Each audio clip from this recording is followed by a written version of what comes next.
suffering from trauma to the upper body. He was transported to Strong Hospital where he passed away. Again, preliminarily, there appears to have been some sort of altercation in front of the apartments. This appears to be an isolated incident. There does not appear to be any danger to any residents of the apartment building at this time. And then this morning on Bay Street at 4:20 a.m., officers responded to the 100 block of Bay Street after a passerby observed an unresponsive male on the side of the road. Officers located a male in his 40s deceased from at least one gunshot wound to the upper body. Preliminarily, it appears that the victim was an on-duty taxi driver and was robbed of his taxi, which was found abandoned in Central Park. We are in the early investigatory stages of each of these three homicides, so there isn't much more I can say at this point. We are looking for anyone with information that can help us solve them to please call 911, the Major Crimes Unit at 428-7157, Crime Stoppers at 423-9300. You can also email Major Crimes at cityofrochester.gov, and we also have the Report It app. As I've said many, many times publicly, most of our homicides are the result of violent retaliatory disputes. Most of them result from folks who have a relationship of one kind or another and take to settling their dispute with guns and violence. So although I can't, again, get into too much detail about the most recent ones, I can say most of our homicides are a result of violent retaliatory disputes. And I'd be remiss if I didn't highlight the continuing hard work of the men and women of the Rochester Police Department. I'll take this opportunity, since we haven't had one lately, to just go over some of our year-to-date summary and our efforts. So far, year-to-date, the men and women of the Rochester Police Department have recovered 228 firearms from the streets of Rochester. 182 of these guns have been utilized in a crime. To date, our Special Investigations Section has served 36 high-risk search warrants on locations either affiliated with drugs or weapons. Our Violence Prevention Section, which, as you know, is a new unit we created last year to date, has made 36 proactive arrests. Proactive being when they've identified a person of interest, put the work in, done surveillance, been able to bring that to a successful arrest, with 14 firearms recovered. Our non-fatal shootings team, which again is a new concept, a new team, so far their closure rate since their inception is at 41% of their cases. And if you remember when we talked about forming this unit, non-fatal shooting clearance rate was historically always under 10%. So they've seen a 20% increase since the team began last year in non-fatal shooting arrests. The Major Crimes Unit has solved approximately 2/3 of our homicides this year to date, and over 70% last year. I'd also be remiss if I didn't mention, and this isn't something we put out a lot, but patrol routinely on an average day in a 24-hour period is handling between 200 and 300 calls for service on top of all this excellent work that goes into trying to keep the citizens of our community safe. I'm going to hand it over to the mayor, and we'll take a few questions. Thank you, Chief. We as we were coming up on April, I was very optimistic that we would be able to end April without a homicide, but unfortunately, that is not going to be the case. Let me just say that I want to encourage our community to continue to work overtime, to put a stake in the ground to say that violence and destruction cannot and should not be a normal part of our lives in the city. I don't want anyone to get desensitized to violence, and that's why we're standing here today. Because now, whenever we have homicides like this, it's a good reminder to say to folks that this is not normal. And I think sometimes people normalize homicides or shootings in urban environments. We should not do that. There are surrounding towns in Monroe County that go years without someone getting shot or there being a murder. I want that same thing here in Rochester. I want also people to know the chief gave the number to Major Crimes and Crime Stoppers, and we want you to obviously use those numbers. But you also have Reported, which is run out of the mayor's office anonymously. We've gotten great tips from Reported over the years, over the last year, and that is, you can text Rochester to 63975 or download the Reported app that you can use to anonymously report information. On all of these incidences, someone knows something. We know someone knows something. And obviously we can't get into the investigatory process because we don't want to compromise any of the steps that the fine men and women of the Rochester Police Department have to take in order to solve these crimes. But someone knows something.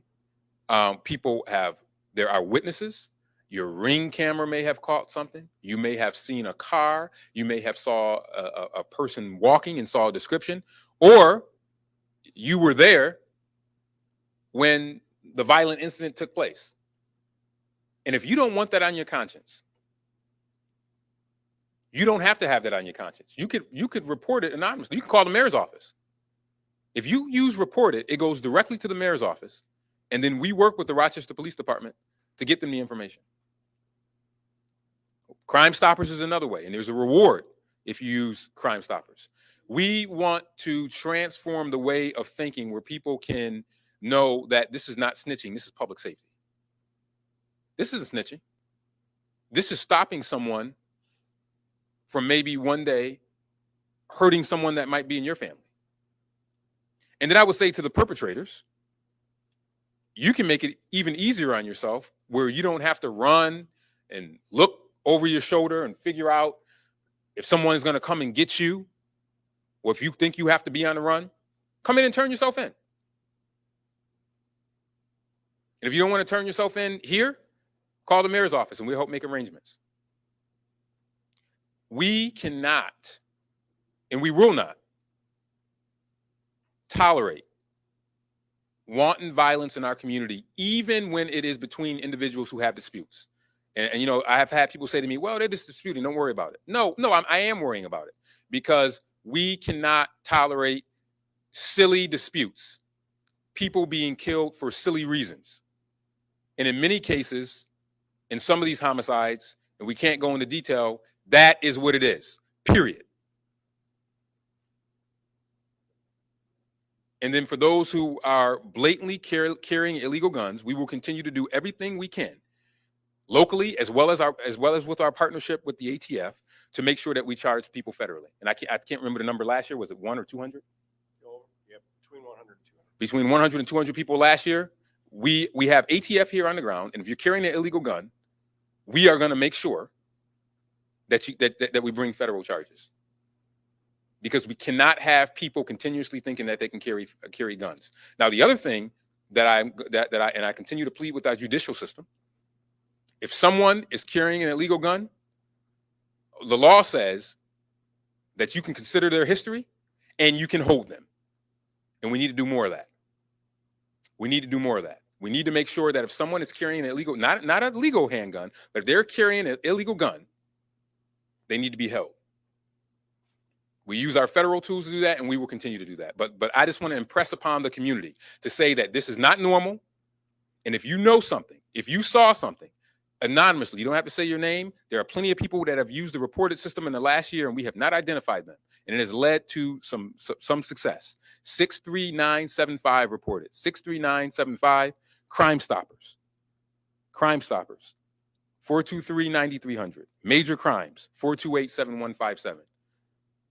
I hope that the media, if you can please put all of those things out. We want to make sure that we bring these individuals to justice, but more importantly, we want to send a message that you cannot and should not be walking around Rochester carrying an illegal gun to use it to shoot and kill folks. And we are concerned about the homicides, but we're also just as concerned about the shootings. because the shootings lead to life-altering injuries that many people can't recover from. So you might live after you get shot, but you're going to be confined to a wheelchair, or you might be brain dead. We want to put a stop to it. We don't need to stand for this in Rochester. We're not going to stand for this in Rochester, and we're going to stay on top of it. We've made great progress over the last 2 years, but I have made clear I don't want that progress to stop, but we can't do it alone. So I appeal to anyone that saw anything related to these 3 homicides in the last 2 days to make sure that you come forward. This is not the Rochester we want to be a part of. We don't want to be a Rochester where we have people dying senselessly, and that's what we have here, are senseless homicides. The good news is we can do something about it by making sure we speak up. Speak up. Thank you. Yeah, and just to reiterate, as I've said many times, we can't do it alone. Prevention, intervention, suppression, right? The mayor's 3 points. We've got our part down. We've been working hard. We're going to keep working hard. We need help from the community. We need help from folks who know something. And even if you don't want to reach out to us, there's the Mayor's Office of Violence Prevention. There's Pathways to Peace. There's social agencies. Let someone know so maybe we can get ahead of something before it becomes a violent dispute. I'll take a few questions. Chief, the third homicide here, the taxi cab driver. Was this a marked taxi cab? Do you believe he was hired and then attacked? Do you believe he was randomly stopped? Can you give us some more detail on this? Because I assume anyone who drives a taxi cab or an Uber in town would see this and be frightened. Yeah, I don't have any of that at this point. So, Frank? It was a marked taxi. the marked taxi. Yes, and we do believe he was transporting a fare at the time. So I guess your sort of message to people, there's a lot of regular people in the city who drive an Uber or a Lyft or a taxi who might see this and be frightened now about these circumstances.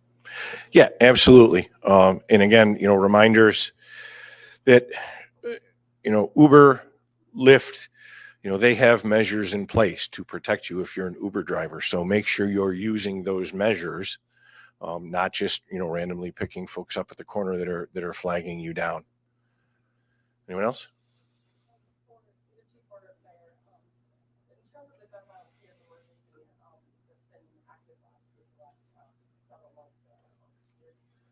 With that toolbox, is there anything related to any homicides that have been enacted under the No, I can't. Obviously we can't go in detail into the circumstances, but if somebody's having an interpersonal dispute on a property or something like that, a gun violence state of emergency would not have done anything to prevent that, right? However, the gun violence state of emergency is just a tool that we can use for certain instances, mainly large gatherings, those types of things when they're happening. But there's just some things that the Rochester Police Department or the city of Rochester can't stop, and you can't stop an argument between 2 people that might escalate into violence, and that's something that is a challenge. But we have to continue to zero in on individuals that carry illegal guns, because if you're not carrying an illegal gun, it's less likely that you're going to pull it out and use it to exact violence on people. So the zeroing in on individuals that are carrying illegal firearms, that's a key piece that is extremely important. But I want to be clear. I wish the gun violence state of emergency prevented everything. That's only just one tool that we have in our toolbox to be able to do that. It definitely would not have, at least from my understanding so far in these cases, it would not have sadly prevented these 2 incidences. Elaborate on what you'd like to see specifically from the judicial system when it comes to holding folks in their resources available if they are. I would like to see them look at the totality of what the individuals have done in the past. If someone is arrested within a certain time period and it's been repeated that for example, criminal possession of a weapon, that used to be a big deal, and it still should continue to be a big deal. And that should be taken into consideration. On the federal level, which we use and we have and will continue to use. If you are on parole or probation and you are carrying a firearm, you're held. You are held. So, and if they're not held, bail should at least be used as a tool. That's the purpose of bail. So if you are arrested on a criminal possession of a weapon, that is a bail eligible offense. So you can set bail for criminal possession of a weapon. So anybody arrested for criminal possession of a weapon, because we know that these guns lead to violence. And if you're carrying an illegal gun, 9 times out of 10, that's going to lead to violence, because that means that you're not going through the proper protocol to go to the county clerk's office, to go get, to go in front of a judge to make sure that you're able to be carrying a gun. So they need to use those tools that are in their toolbox. They have the ability to do that, and they need to make sure that people are being held that are carrying illegal guns, or at least that bail is used as a tool in these cases. How many times have you gotten calls to the mayor's office with tips? Tons. I mean, and the sad thing, we get 2 types of calls in the mayor's office that are extremely sad. A lot of the calls we get, and then we forward them over to the police department, or I may call the chief to say, can you tell me about this case, are individuals whose family members have been victims of homicides. I'm looking at one of my staff members back there. Regularly, they call and they just want to know. They want us to know the effect that it's having on their life. They want us to know if there's anything else that we can do. There's certain people that literally call the mayor's office on a monthly basis if the crime hasn't been solved yet. And then the other thing, we get lots of tips. Lots of tips. Mainly, most of the calls to the mayor's office are around drugs, quality of life issues that are happening, and then we try to route those to other places, which we like, because we have to be partners in this. The Rochester Police Department cannot do this by themselves. Violence prevention can't do this by themselves. It's a 3-legged stool. It's City Hall, it's the police department, it's the community. And when all 3 of us work together, that's when we see success. And we have seen success because of that. So it is. Do people call you with homicide tips? Because that's what you're asking for today. Yes, people. They trust you more than they may trust somebody. No, I don't think that that's the case. I think it depends. It depends. But we have gotten homicide tips, absolutely, through the mayor's office, and we want to encourage people to feel free to do it. That's why we have reported. We don't care who they call. Okay, we don't care who they call. We give multiple options. Major crimes, we have that information out there. Crime Stoppers, we have that information out there. And then report it, which is through City Hall. So there are 3 multiple options. And then you can even add a 4th if you say through violence prevention. So there are multiple, and you can add a 5th, a community-based organization. And tips come from all of those places, So I hope that anyone listening to this will feel free to call Major Crimes, Crime Stoppers, or the mayor's office to give us tips on any of these homicides that just took place. Just to piggyback real quick on what the mayor was saying, it's not just pre-trial detention in these gun arrests. We had a case recently where we had someone who was convicted of an illegal gun and then was awaiting to report for their sentencing because they were given time to report. We caught them with another illegal gun. What is the purpose of having an illegal gun? If you have an illegal gun, you have it because you're going to commit a crime. It needs to be taken more seriously. We're not talking about someone being detained in Monroe County Jail because they committed a petty larceny. We're talking about someone with an illegal weapon on the streets of Rochester, some of which have magazines, extended magazines, to hold multiple rounds. There is no reason to have that unless you're going to commit other crimes with it. I saw your hand. Quick follow-up to the mayor as well, and for either of you really, in terms of seeking those tips as well. What does it take, especially for people that do know or are close enough to some awareness as well, and for people who may be fearful to say, Yeah. No, fear is real. That's why people don't come forward. But there are lots of resources there. The DA's office has support. Rise Up Rochester, who we partner with. Rise Up Rochester actually moves people. They take them to other places away from the city of Rochester to help them do that. So we can do that. But if it's an anonymous tip, it does not have to be you. I recently someone came up to me and they said, I was an anonymous tip. Does anyone want to know who I am? I said, no, you're anonymous. You're anonymous. I said, I know you sent the tip because you just told me you did, but I wouldn't have known. So these are real life situations. These aren't things that we're making up. Anonymous tips are extremely helpful. Sometimes they may not result in anything, right? But they can be followed up on. It was a black car with this license plate. It was this individual with a green hat. Nothing is too small. You see something, say something. That will help you. It helps to have, instead of 200 eyes, imagine if you have 2,000 eyes. And that's what that's the message that we want to get out. And that's exactly what our smart policing initiative does, that we started here in Rochester many years ago, is if officers are aware of something minor, they report it, and we have MCAC take a look at it, and everything is graded. So do we think this is something that could escalate? But even if it's still very minor, we put resources on it from the very beginning to try and intervene at the lowest possible level. And again, we cannot do it without information, without people letting us know what's going on. Let's circle back on the taxi cab for a minute. Do you believe this Mhm. taxi cab driver specifically was targeted and there was some sort of dispute? And you guys are kind of saying, kind of leading maybe us to believe that it's mostly disputes among people who knew each other. So, if this case follow that same thought pattern? It's too early to tell for any of these three specifically, but I can tell you the trend of most of these resulting from disputes continues, and we'll have to leave it at that. Thank you, everyone. Thank you, everybody.